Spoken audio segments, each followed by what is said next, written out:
Hello, everyone. We're doing a series on your consultation, whether it be a virtual consultation, whether it be in the office, whether it be you're going to see your doctor to make sure that you're getting what you should be getting, because as you know, we're passionate about all this. This one is about eczema, psoriasis, the inflammatory skin conditions, which are a lot of it is genetic. So, number one, do people in your family have any sort of skin conditions? Not acne, but do they have? Some people don't even know. People say, "Oh no, nobody in my family had eczema," and then you find out that they've been on steroids their entire life and they had horrible eczema. And being on steroids, it's not good for your skin, thins your skin. I did formulate the only non-toxic steroid on the market, but and I'm not opposed to them, but I'm very circumspect because it's not a cure. It's putting your finger in the leaky dike. So, why do you have eczema or psoriasis, and what do we do about it? What can you do? What can I do to help you with that? So, number one is genetically, it's a problem. Do people in your family have it? Number two is, and increasingly, particularly with eczema, we see this. Look, if you're all stressed out, I see people increasingly with eczema. They start it in their 20s. Things ramp up. Genes turn on once you get into your 20s. Although we see babies increasingly, we have mothers who their babies have eczema, and that's usually from food allergies. Their gut's inflamed. Maybe the mothers, when they were pregnant, were eating things that they were allergic to. So you should know what your blood type is, try to eat right for your blood type, and recognize what the symptoms of gut inflammation are.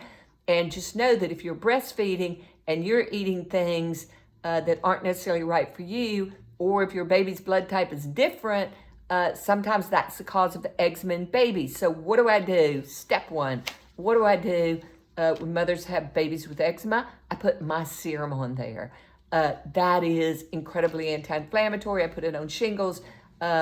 So some serum twice a day, and it usually helps the skin. My emu, same thing for eczema. Very anti-inflammatory, penetrates, because eczema is a dry, inflamed skin condition. Psoriasis is a more moist, inflamed skin condition. So you usually do not put emu on psoriasis, but you can put serum. And psoriasis likes to be exfoliated to a certain extent because it builds up these mounds. So that's where my Total Body Renew comes in, particularly for psoriasis, not in babies though. Okay, babies don't have psoriasis, babies have eczema. And it's usually from food allergies. So look to what they're eating or what you're eating if you're breastfeeding. A lot of times it's cow's milk for babies. If you're giving them a bottle, it should go to goat's milk, etc. Also follow the American Academy of Pediatrics recommendations on vitamin D, very important for helping their skin condition, eczema, and also omega fish oils as well. But if you're allergic, because I have some very few patients who are totally allergic to fish, don't be given that because that could be exacerbating it. But look to the gut with babies and use my serum. With eczema, use my emu as well if serum's not enough. Okay, with you, eczema, adults or teens with eczema, number one is look to stress, because stress sets off the gene if genetically you have the predisposition to it. Adrenal life force.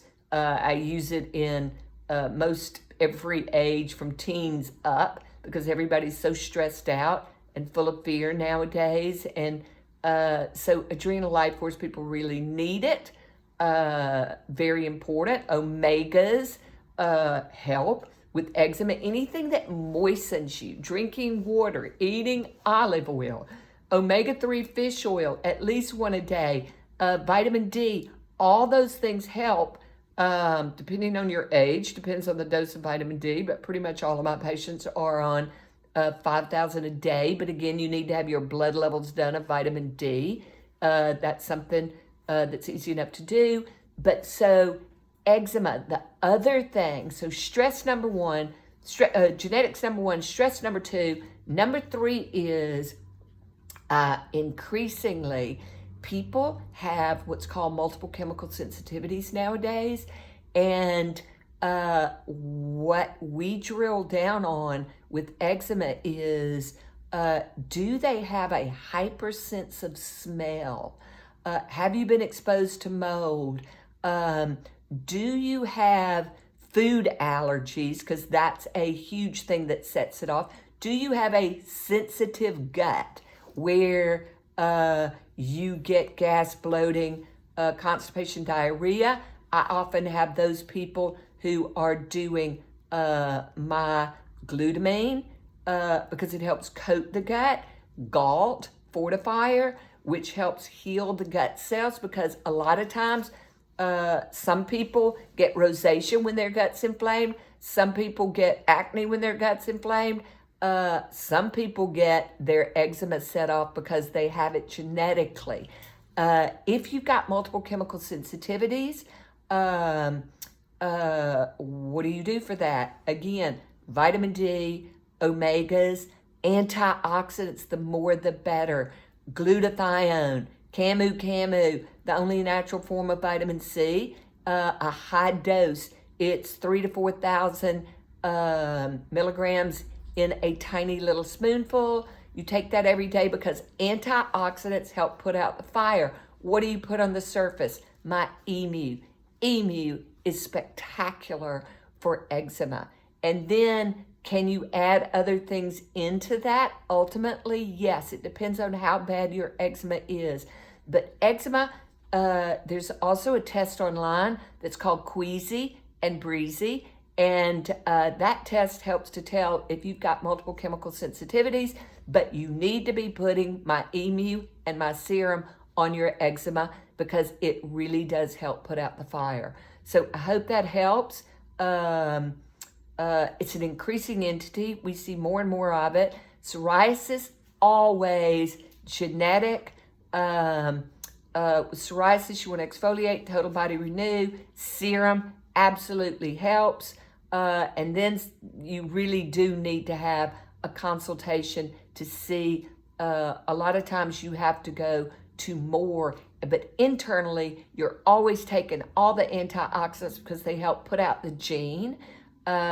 You also, there's certain blood work that needs to be done, homocysteine, because if that's high, then that means genetically you need to be taking B vitamins. Personally, I think everybody in the world should be on methyl B complex. It's the only one that the body really assimilates. One a day, good for your skin no matter what you've got, good for energy, good for all your cells, anti-aging, etc.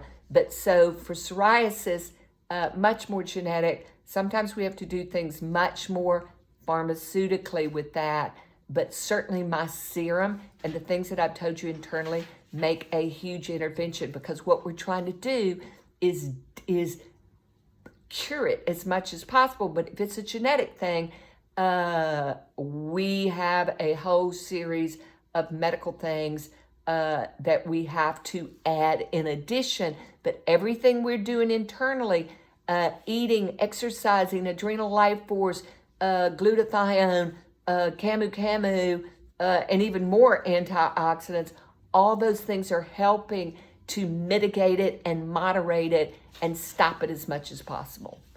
Thank you so much. I hope this helps, because God knows we're trying to help you. Thank you.